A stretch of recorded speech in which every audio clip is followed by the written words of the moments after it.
Screw this movie. It's the reason we never got a season 4 of the show. I'm not even gonna watch it. Who's gonna call me out?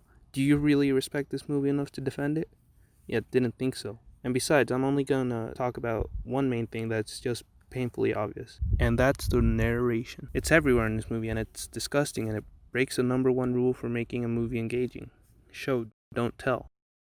This movie shows nothing but tells everything. There's bending? What is that?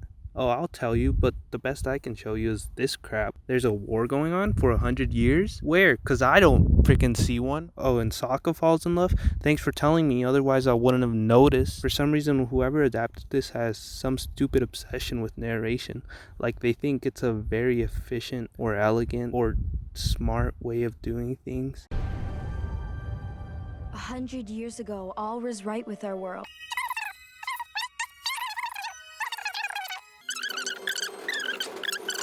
I think people can generally agree that adapting 20 episodes or more than 400 minutes of content into a 2-hour movie is unrealistic and will inevitably sacrifice some really fun concepts for a more generic plot to appeal to general audiences and be easier to follow. This show, which has very episodic storytelling, is especially liable to the dangers of adaptation. Every episode is its own story, and it's easy to forget the more linear, overarching story of defeating the Fire Lord, but only because each episode is actually super interesting on its own. So the episodic nature of the show is a big problem to anyone who starts looking at the possibility of making a whole feature film out of it. Because this is, at heart, a children's show, initially at least.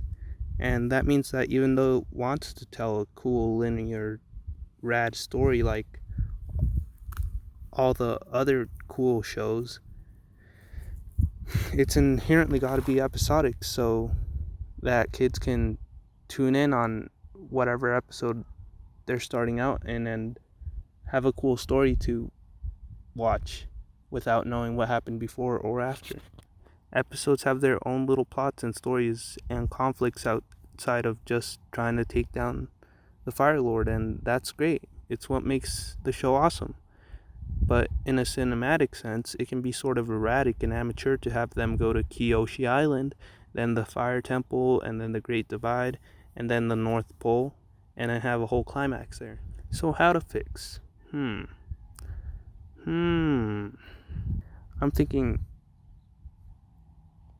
M. Night went, maybe I should watch the series if I want to adapt it, like a good director should, even though no one does it. Saw the intro and called it a day. Because the intro sequence is actually really good. It engages the audience, explains the premise, world builds, and does it all just enough so that people get a general idea, but keeps it vague enough so that you want to keep watching and learn more. It's a very elegant bit of storytelling that doesn't take away anything but gives a lot back. And it's played at the start of every episode, unaltered for 3 years, for a reason. So the way I see it, M. Night saw how pretty this intro was and was like, that's it, baby. I'll just make this a couple more of these. I'll just make this a couple hundred more times. Smash it all into one movie, and it'll solve the content problem and give the movie a cool storytelling vibe. Yeah, like old times. And then he ruined the spectacle potential of the movie by just explaining everything. And then he ruined the depth of the movie by just staying surface level with narration. And now we got this crap. It's not nearly the only problem with the movie, but just dang, shut up.